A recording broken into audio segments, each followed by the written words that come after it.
Dans cette vidéo, je vais vous parler de comment on peut se lancer en entrepreneuriat sans financement. Oui, beaucoup de personnes vous diront que c'est impossible de se lancer en entrepreneuriat sans financement. Pour se lancer en entrepreneuriat sans financement, la première des choses que vous devez savoir, c'est déjà l'accepter.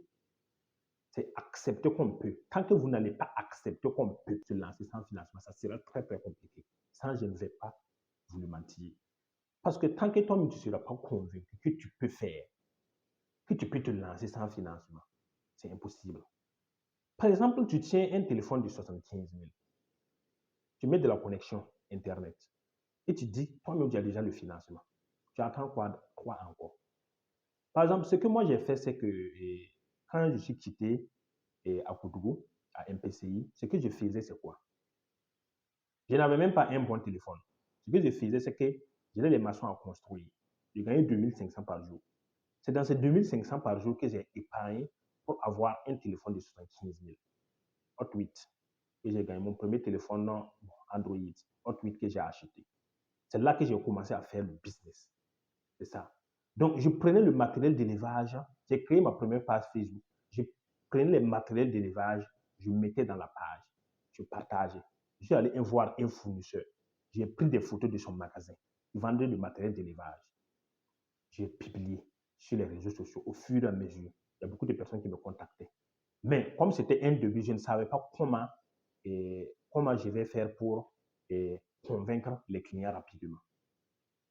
C'est avec le temps que je me suis formé et enfin maintenant, je sais comment faire avec les clients. Donc, ce qui s'est passé maintenant, c'est qu'un jour, il y a un monsieur qui m'a contacté, qui est à Fada. Quand il verra la vidéo, même peut-être qu'il peut commenter. Il suit toujours mes statuts. Il y a Fada qui m'a contacté. Ibrahim. Je ne connais pas son nom de famille et j'ai dû oublier son nom de famille. Ibrahim. Quand il m'a contacté, je lui ai fait savoir que oui, on a un magasin à Ouaga. Oui. Qu'on importe même de la Chine et tout. Je me suis fait comme si c'est moi-même le propriétaire du magasin. Vous le savez, dans les affaires, donc il faut toujours jouer les jeux. Donc, à ce moment maintenant, il est venu, il a démarré, on a conclu le prix. Voilà, comme c'était un grossiste, il a dû diminuer aussi au fur et à mesure. Et j'ai eu le marché. Il est venu à Ouaga. Je suis allé voir le fournisseur. Ah, j'ai eu un client qui voulait le matériel. Il dit qu'il n'y a pas de souci. Voilà. Donc, c'est 350 000 qu'il a acheté. Le matériel de 350 000. Ça, c'est mon tout premier affaire. 350 000. Mais le propriétaire du magasin disait que, bon, comme c'est le premier, et comme il a beaucoup diminué le prix, comme c'est le tout dernier prix de revente que lui, il a donné. Donc, et ce que lui peut me donner, c'est 5 000. Mais moi, je m'en foutais. Ce qui m'intéressait, c'est le fait que j'ai eu à avoir un client qui m'a fait confiance et qui a acheté à 350 000. Donc, c'est à ce moment maintenant que je suis en train de m'améliorer. Peu importe les 5 000, moi, je m'en fous des 5 000. Ce qui m'intéresse maintenant, c'est le fait que j'ai pu convaincre un client d'acheter de la marchandise à la hauteur de 350 000. C'est à ce moment que j'ai dû continuer avec mes publications, mes partages sur Facebook. À ce moment, qu'est-ce que je devais faire maintenant? Je prenais des photos des bâtiments d'élevage. Je rentrais même sur Google, je prenais des photos qui sont un peu réalistes. Je faisais des partages sur Facebook. Il y a beaucoup de personnes qui me contactent également, qui sont intéressées. Mais les gens étaient intéressés, mais il y a d'autres qui voulaient un devis. Je n'avais pas de compétences en génie civil. J'ai voulu faire le génie civil et après le bac, mais malheureusement, il n'y avait pas les moyens pour que je continue mes études parce que ça avait environ 500 000 en allant comme ça. Donc, je n'avais pas une compétence en génie civil. Qu'est-ce que je devais faire maintenant? Vous connaissez quelqu'un qui a une compétence en génie civil là, qui fait souvent les débits et autres pour me donner. Donc, coûte que coûte, j'ai eu un marché de 9 millions, je veux dire. Un marché de 9 millions. Mon tout premier marché, à Boromo, dans la province de Par. Donc, c'est ça. Je ne peux pas dire que j'ai commencé avec quelque chose. Donc, si je vois souvent les gens dire qu'on ne peut pas commencer sans financement, on ne peut pas commencer sans financement. Il faut au minimum 1 million, 2 millions 500 000. Je dis seulement, tant que vous êtes convaincu que vous pouvez le faire, vous allez le faire. Mais tant que toi-même, tu n'es pas convaincu. Je dis souvent, pour se lancer en entrepreneur, il faut une raison qui te pousse à se lancer. Parce que nous, on s'est lancé en entrepreneur parce qu'on n'avait pas le choix. C'était soit l'entrepreneuriat, soit la mort. Il n'y avait pas d'autre issue possible. C'est ça aussi, la vie. Donc, si tu vois quelqu'un qui dit que c'est impossible de se lancer sans financement, il faut voir son environnement, il faut voir là où il est. Voilà. Peut-être qu'il a des avantages. Si toi aussi, si toi, tu étais comme moi, tu n'as pas des avantages, il ne faut pas écouter ce genre de personnes. C'est possible de se lancer sans financement. Il faut l'accepter seulement et fonce. C'est vrai que le début, tu vas faire des erreurs. Tu vas faire plein d'erreurs même. Il y a des erreurs qui peuvent te conduire en prison même. Mais ça vaut le coup. Tu n'as plus rien à perdre. Dans la vie, c'est quand on n'a plus rien à perdre qu'on devient le plus dangereux. C'est ça. Si toi aussi tu fais partie du clan des désabusés, le clan de tous ceux dont aucune chance n'a été donnée, c'est le moment de te lancer en entrepreneuriat. Et tu es jeune, tu es trouves au Burkina Faso, même en Afrique, tu dois te lancer en entrepreneuriat. Peu importe. À l'entrepreneuriat, même si tu te prépares comment pour te lancer, tu vas obligatoirement faire des erreurs. Tu ne peux pas ne pas faire des erreurs.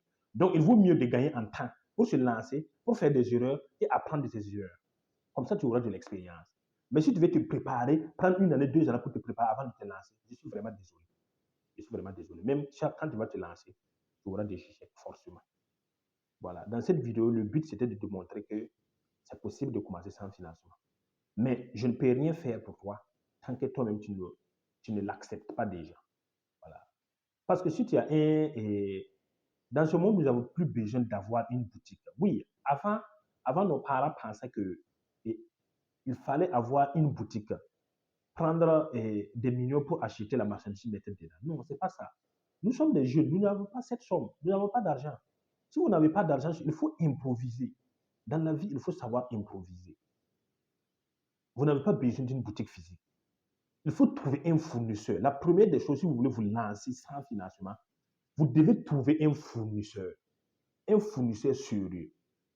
Avoir un téléphone portable et avoir de la connexion Internet. Quand vous allez vous lancer, même si vous n'avez pas de formation d'abord, lancez-vous seulement. Rentrez sur YouTube, regardez des vidéos comment créer une page professionnelle, comment utiliser WhatsApp Business et commencez à lire les livres de développement personnel. Ça va vous donner aussi de la détermination. Vous allez vous lancer. Quand vous allez vous lancer, quand vous allez publier, si quelqu'un est intéressé, vous allez faire de votre mieux pour le convaincre. Le début, ça ne sera pas facile. Vous allez faire de votre mieux pour le convaincre. Quand vous allez finir par le convaincre, vous partez prendre la marchandise sur le fournisseur, vous partez le livrer et vous prenez l'argent. Ça ne dépasse pas comme ça. Ce sont les marges que vous gagnez avec maintenant. C'est ça que vous allez utiliser maintenant pour acheter, pour vous former et acheter des livres, d'autres livres de développement personnel. Mais tant que vous n'allez pas accepter que c'est possible, cette vidéo n'est pas faite pour vous. Je suis vraiment désolé. Je m'adresse à ceux qui pensent que c'est possible. Pour tous ceux qui connaissent mon passé, c'est vrai que je n'ai pas encore réalisé grand chose d'abord. Mais comparé à ces 2 dernières années, je pense que j'ai fait un peu de progrès. Même si c'est le plus minime que ce soit, j'ai fait un peu de progrès. Donc, mais jusqu'à présent, je n'ai jamais eu de financement venant de quelqu'un. Je n'ai jamais eu de financement venant de quelqu'un. On se débrouille, on est 2 à l'heure, et on se débrouille comme on le peut. Donc, n'attendez jamais. Quand vous allez vous lancer en entrepreneuriat aussi, personne ne va vous aider. Non. Personne ne va vous aider. Il y a d'autres personnes qui pensent que vous allez échouer. Il y a d'autres personnes qui diront que tu penses que tu vaux mieux que les autres. Il y a plusieurs personnes qui n'ont pas réussi. Et pourquoi toi tu vas réussir? Laissez-moi vous dire quelque chose. C'est pas parce que personne n'est jamais, c'est pas parce que personne n'a jamais réussi que vous n'allez jamais réussir dans ce domaine. C'est pas parce que personne n'est jamais y arrivé que vous n'allez pas y arriver. Martin Luther King disait toujours, crois en tes rêves et ils se réaliseraient peut-être. Mais crois en toi et ils se réaliseraient sûrement. Le plus grand défaut de l'homme se trouve par le fait qu'il peut abandonner. Sinon, si l'homme avait la capacité de ne pas abandonner, il pouvait réaliser des grandes choses. Mais avant de te lancer, tu dois fixer un grand objectif. Tu dois fixer des objectifs annuels.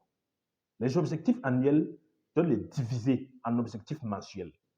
Et diviser les objectifs mensuels en objectifs hebdomadaires. Diviser les objectifs hebdomadaires en objectifs journaliers. Et chaque jour, tu as un objectif à atteindre.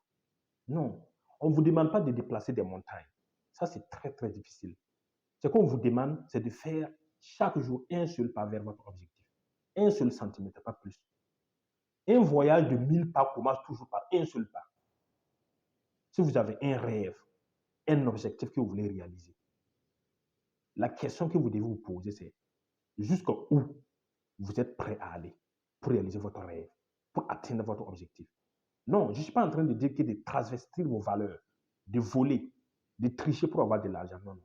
Quels sont les sacrifices personnels que vous êtes prêts à faire, les sacrifices personnels, c'est-à-dire les nuits blanches, certains amis que vous allez devoir abandonner parce que vous n'avez pas le temps. C'est ça aussi l'entrepreneuriat. Si vous n'êtes pas prêt à faire ce sacrifice, je suis vraiment désolé. Il faut se demander jusqu'où vous êtes prêt à aller.